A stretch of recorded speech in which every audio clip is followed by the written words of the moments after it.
7 अगस्त 1990 को तत्कालीन प्रधानमंत्री वीपी सिंह ने आरक्षण की जो मंजूरियां थी, जो मंडल कमीशन का आयोग था, उस रिपोर्ट को लागू कर दिया था।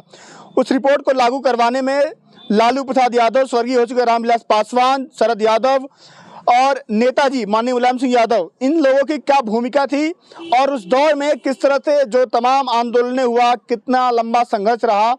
और ओबीसी समाज को सच में अगर देखा जाए तो 1990 में जब मंडल कमीशन की सिफारिशें लागू हुई, उसके बाद से आरक्षण मिला और आज़ादी उस समय मिली। क्योंकि लगातार कहा गया कि आरक्षण वो सीढ़ी है कि लगातार जो पिछड़े तबके के लोग हैं, जिनको संसाधनों में, तमाम जगह कॉलेजों में, यूनिवर्सिटियों में, सरकारी नौकरियों में जो आगे आने का, समाज में आगे आने का एक मौका है, आरक्षण का जरिया है। ऐसी समाज को बाबा साहब ने बहुत पहले आरक्षण दिलवा दिया था, लेकिन ओबीसी समाज जो है उसका संघर्ष जो है बहुत लंबा रहा। 7 अगस्त 1990 के दिन, जिसको मंडल आयोग दिवस मनाया जाता है, मंडल कमीशन की रिपोर्टें लागू हुई थी। तमाम मुद्दों पर बातचीत करने के लिए मेरे साथ इस समय मैं जौनपुर में मौजूद हूँ। चौराहे का नाम खोटान है। एक बाबा मौजूद हैं, इनसे बातचीत करेंगे। लंबा राजनीतिक अनुभव है, सब कुछ समझते हैं। स्वागत है आपका। मेरा नाम स्वामी दास जी है। मैं एक समाज सेवक हूँ और जान लीजिए सदन में इसकी बहस चल रही थी 72 घंटा लगातार। मुलायम सिंह, शरद यादव, लालू प्रसाद यादव, रामविलास पासवान सदन लोकसभा से, पार्लियामेंट के अंदर से हटे नहीं और कहा मंडल कमीशन लागू होगा। ये बाबा साहब ने संविधान बना के रखा है और इतने दिनों से नहीं लग पाया, इस बार लागू होगा। हम लोग मंडल कमीशन बगैर लागू कराए हटेंगे नहीं, चाहे सरकार रहे या जाए। चारों तरफ से घिरे हुए मुलायम सिंह बुलाया गया कि आप सेंट्रल में रहेंगे।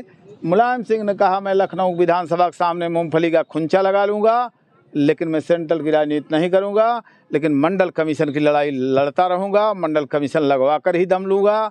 आज मुलायम सिंह स्वर्गीय मुलायम सिंह हो गए हैं और लालू प्रसाद यादव, शरद यादव, रामविलास पासवान 72 घंटा ये सब मिलकर वहाँ सदन में लड़ते रहे और मंडल कमीशन आज एक दिन 90 में लागू किए।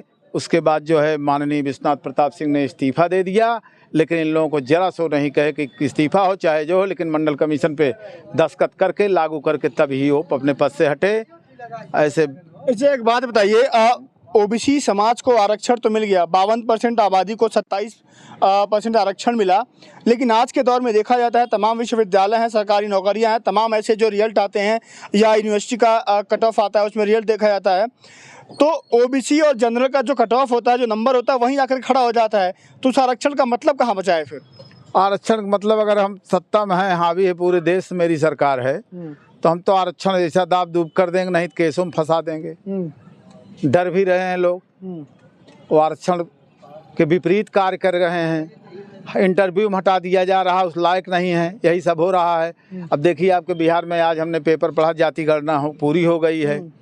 जब जाति गणना सही तरीके से हो जाएगी तो उतना उसकी हिस्सेदारी होगी। अब देखिए सामने चुनाव होने जा रहा है, अब देखिए क्या होता है। अच्छा, एक बात बताइए, यूपी के पूर्व मुख्यमंत्री, वर्तमान सपा सुप्रीमो अखिलेश यादव जी लगातार कहते हैं कि जातिगत जनगणना के द्वारा ही समाज में हर एक तबके को उसके हक और हिस्से की जो ज़रूरत की चीज़ें हैं वो मिल पाएंगी। उन्होंने नया नारा दिया है पीडीए, पिछड़ा दलित अल्पसंख्यक, ये नारा दिया है, जातिगत जनगणना की बातें कर रहे हैं। तो लगता है कि अखिलेश यादव पीडीए को लेकर के 2024 लोकसभा के चुनाव में कुछ बड़ा कर पाएंगे? अखिलेश यादव जो कुछ भी कह रहे हैं वो सही कह रहे हैं। अखिलेश यादव कोई दागीदार आदमी नहीं है, दागीदार नेता नहीं है। जो कहते हैं वो करते हैं, क्योंकि सरकार में मुख्यमंत्री रहे, उनकी सरकार रही, जो उन्होंने कहा तुरंत तत्काल प्रभाव से लागू किया। कहते हैं अखिलेश यादव परिवारवाद का आरोप लगता है कि अपने घर के लोगों को टिकट देते हैं और तमाम जो चीज़ें हैं। ऐसी बात देखिए, कहने वाले तो बुराई करते ही रहेंगे। हमको दिन याद है, इस देश लेवल तहलका मच गया था जब कांग्रेस सरकार, वर्तमान प्रधानमंत्री माननीय स्वर्गीय इंदिरा गांधी जी ने, ये लोग तब से कर रहे हैं, कहें तो बस शादी कर लिया मोहम्मदन से। शादी विवाहों में कोई अंतर नहीं, तमाम जातियों के लोग इधर उधर कर रहे हैं, तो सब ऐसे कहते रहते हैं। चलिए पुराना खेल है, लेकिन ये सही है एकदम। मांग देख लीजिएगा कहीं रिकॉर्ड। जातिगत जनगणना होनी चाहिए। जातिगत इतना जरूरी है जनगणना, जितनी जिसकी हिस्सेदारी होगी जाति जनगणना में, उतना उसको हिस्सा मिलेगा। बिहार में जो एक याचिका डाली गई थी इसके विरुद्ध में कुछ दिनों तक जनगणना पर रोक लगी थी। कुछ वर्ग समाज के लोग हैं, वर्ग विशेष के लोग हैं, वो कहते हैं कि अगर जातिगत जनगणना होगा तो समाज में द्वेष फैलेगा, जातिगत भेदभाव होगा। तो जातिगत जनगणना पूरी हो गई, अब उस पर बात डिस्कस प्रश्न क्यों कर रहे हैं आप? जातिगत जनगणना तो हो गई, पूरी हो गई बिहार में। लगता है कि वर्तमान की बीजेपी सरकार आरक्षण को लेकर के सीरियस है, या आरक्षण को लेकर के वो जो फायदा है या आरक्षण को लागू पूरी तरीके से नहीं करती है? इस बार बीजेपी सरकार नहीं बना पाएगी। जब बनाएगी ये जो नए गठबंधन हुए हैं इंडिया, ये सरकार बनाएगी, चाहे जो प्रधानमंत्री हो, लेकिन बीजेपी सरकार नहीं बन पाएगी। नेताजी का सपना था कि दिल्ली जाकर के प्रधानमंत्री बनने का। 1998 में उनका कुर्ता भी तैयार हो चुका था, तमाम जो चीज़ें हो गई थी कि अब वो शपथ लेने ही वाले थे। फिर कुछ राजनीतिक घटनाक्रम होता है, वो शपथ नहीं ले पाते हैं, फिर रक्षा मंत्री बनते हैं वो। उसमें लगता है कि उनका सपना अखिलेश जी पूरा कर पाएंगे। कुछ सुनिए, उस समय की बात, कुछ दल के लोगों ने, बड़े नेताओं ने उस समय कहा, आई के गुजराल ही सही, कई पार्टियों के नेता ने, वाम दल और तमाम दल थे, कहा आई के गुजराल ही सही, तो आई के गुजराल बन गए। अब सपने ही के अखिलेश हम कौन बता दें, अभी उसमें तय थोड़ी नहीं हुआ कौन प्रधानमंत्री होगा। नहीं, आपको लगता है कि यूपी में 80 जो लोकसभा की सीटें हैं, जिम्मेदारी बड़ी है, अगर ठीक ठाक सीटें निकालते हैं तो आपके यूपी के बलिया के चंद्रशेखर बाबू बन सकते हैं प्रधानमंत्री, तो क्या अखिलेश जी में काबिलियत नहीं है क्या? नहीं, काबिलियत क्यों नहीं है, काबिलियत है, लेकिन उस समय चुनाव जब डिसाइड हो जाएगा तब वो बात होगी, कौन बन रहा कौन नहीं। इसमें तभी क्लियर नहीं, कौन दावेदार वो भी हैं, इसमें कौन नहीं, कौन सा चेहरा है वो दावेदार वो नहीं है। वो बस सरकार हटे बीजेपी, उसके दावेदार हैं पूरे मेहनत के। मतलब बीजेपी की सरकार हटेगी उसके बाद से चेहरा डिसाइड होगा? अरे और क्या, चेहरा आज भी डिसाइड नहीं है, और क्या। तो बीजेपी यही तो कहती है कि उनके पास चेहरा नहीं है, वो आपस में लड़ते रहेंगे। अखिलेश कहेंगे मैं बनूंगा, राहुल कहेंगे मैं बनूंगा, शरद पवार कहेंगे मैं बनूंगा, लालू कहेंगे मैं बनूंगा, नीतीश कहेंगे मैं बनूंगा, ममता कहेंगे मैं बनूंगा। उसमें तमाम चेहरा थे, उम्रदार करके सबको काट दिएगा। भारत देश में हिंदुओं के सबसे बड़े ठेकेदार आडवाणी जी, उनको किनारा कर दिया जातिगत पे बना के कि तो उम्र दराज हो गए हैं, और क्या। मार्गदर्शन मंडल बना, इनसे बड़े नेता थे वो, हिंदुओं, भारतवर्ष के हिंदू सबसे बड़े नेता थे। हाँ, और क्या। अच्छा, एक बात बताइए कि यूपी में समाजवादी पार्टी की क्या भूमिका देखते हैं इस लोकसभा के चुनाव में? कितनी सीटें आ सकती हैं, कितनी सीटों पर क्या है उनका प्रभाव? जान लीजिए, अभी विधानसभा में सही रही, चाहे जिस तरह डाउन हो गए, लोकसभा में अच्छी सीटें प्राप्त करेंगे, इंडिया करेगी। वो लगातार चुनाव हारती जा रही है समाजवादी पार्टी, 14 का हारी, 17 का हारी, 19 का हारी, 22 का हारी। तो फिर वो कार्यकर्ताओं में जोश, उम्मीद, वो कैसे कोई विश्वास करेगा कि समाजवादी पार्टी अच्छा करेगी? वर्तमान में लोकसभा में मात्र 3 सीट लगी रहती है।